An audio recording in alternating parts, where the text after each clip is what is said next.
presenter from Trinidad and Tobago.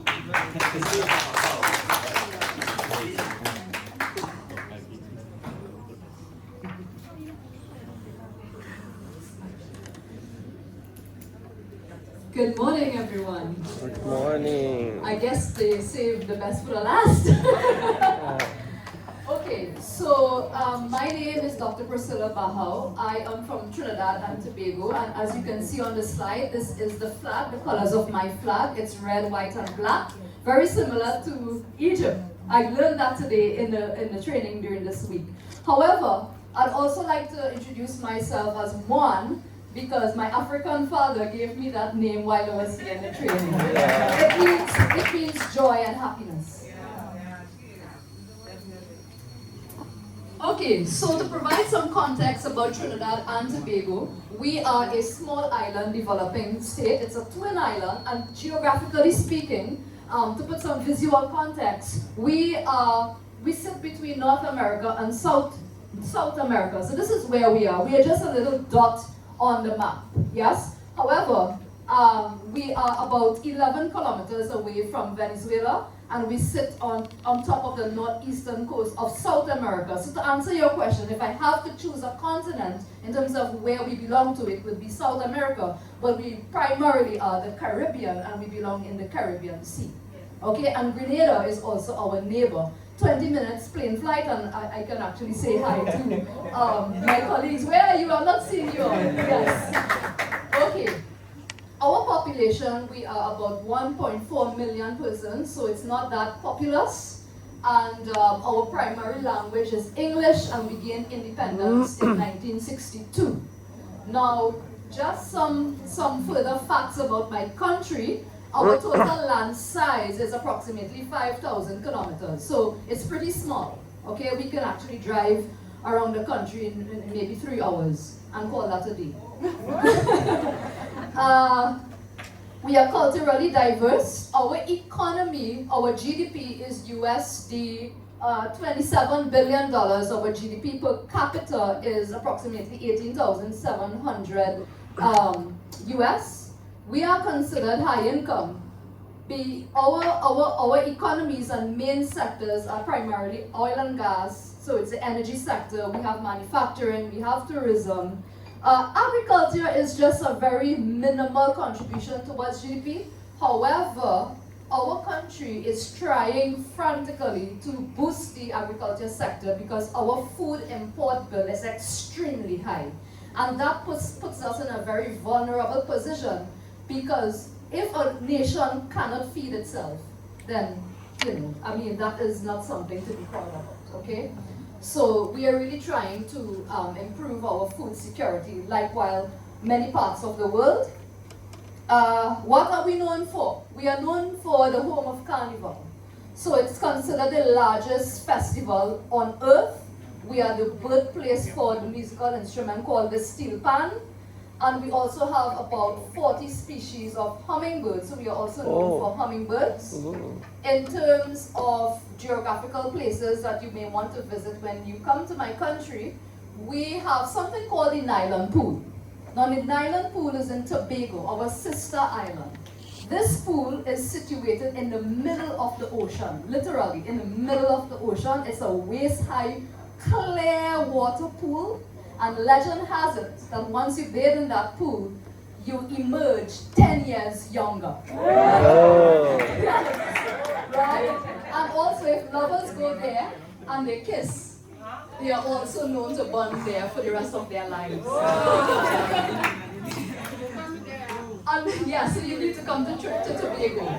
In terms of another historical site to visit, we also own one of the world's largest asphalt deposits. It's called the Pitch Lake. It's pretty much a very large lake filled of black asphalt, and you can bathe in it as well. Okay? You all know Brian Lara? Yes. Cricketer? Yes. Yeah, so we are also the home for Brian Lara, who holds the world title record in terms of the most number of runs without out, I think 400. More than We are 400. also known for producing the first black Miss Universe, right? Miss Janelle commissioning. many years ago. And you all know Nicki Minaj? Nicki Minaj? Yeah, so she's also Trinidadian. Okay? All right.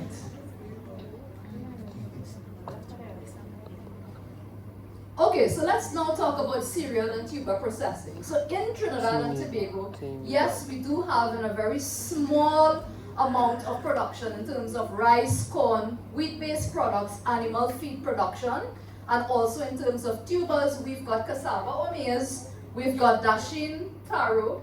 We also have a distinction between dasheen and edos. I believe in Liberia, I just learned that you all call edos taro, yes? But we actually have dasheen and taro. We have sweet potato and we have yam. All right?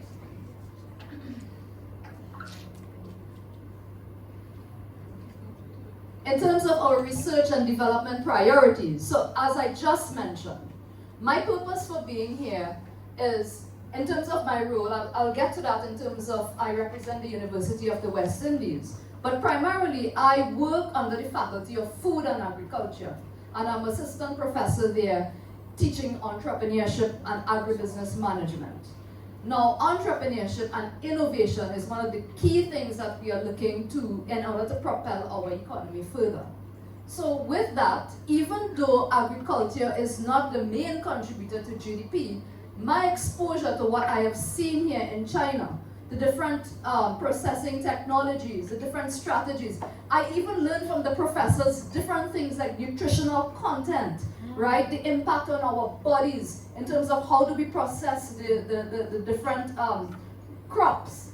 The exposure to those processing methodologies and how does it impact blood sugar, protein content, all of these things. It was beyond amazing. I was just really surprised from what I learned, and I'm going to take that information back to my country to teach my students about how they can market, how they can, brand, how they can turn whatever it is we are doing in a competitive nature. So although export is not necessarily the agenda, we would be able to really raise a sort of agricultural awareness internally within Trinidad and Tobago.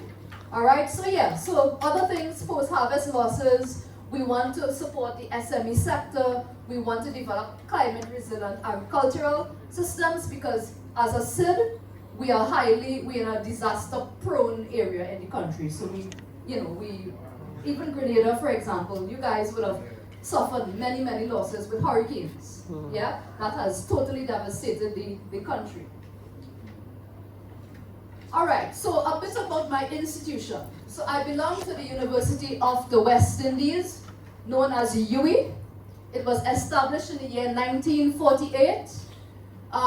We serve approximately 50,000 students, over 100,000 alumni.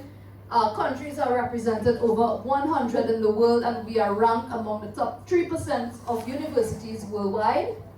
We have campuses. We serve approximately 18 countries in the Caribbean, but we have physical campuses in Jamaica, Trinidad and Tobago, which is the main campus, which I belong to, Barbados, open campus on 5 islands, which was recently in Antigua and Barbuda. In FFA, Faculty of Food and Agriculture, we prioritize teaching, research, extension, and partnerships, and we offer programs in food security, agriculture, entrepreneurship, agribusiness, animal science, and the list goes on.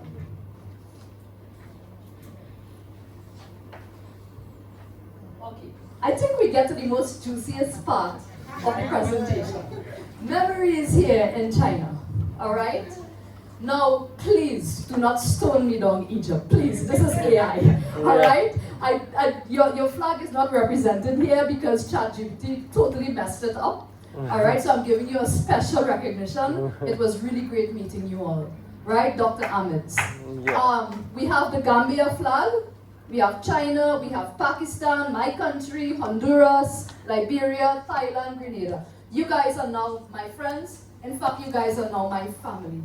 I really, really appreciate everything, all the conversations, all the laughs, all the giggles, all the sharing, everything. That has left a lasting memory for me, and I hope that we can continue our collaboration. post this training. We have just started. We have just begun. Okay? And these are just some highlights of our journey. Mr. Peng and our visit at the university. I'm wearing my flag. This is Sarah and the rest of us, different folks, at different places we went. We went Forbidden City. This is at the hotel in Changsha. This is my Thailand buddies. Right, big shout out to you. The Pakistan guys are not having fun in the subway. Gambia and my friend Priscilla, right? Liberia, we met. Listen, in China, one of the things that is most memorable for me was the hospitality. Everyone was just so nice. People in the streets, the restaurant. Victor, you can remember how nice this girl was to us. Right? She gave us food for free. She was begging us to come back. Honduras, Gabriel, and Grenada, my friend, right? We shared wonderful times together. But last but not least, I want to extend a special, heartfelt, warm gratitude and thanks to Mr. Peng. You are so humble. You are so nice. And I have so many things to go and post about you in my country. Nora, Bill, Wang, Zach, Sarah, if you are here, right? I really have to say, no request was too big. No request was unorthodox. There was absolutely nothing, whatever hour in the morning, night, you guys extended. I'm speechless. I really am speechless. Thank you from the bottom of my heart. Thank you, Sarah, as well, although you may not be here. You guys you made me feel like I'm a kid.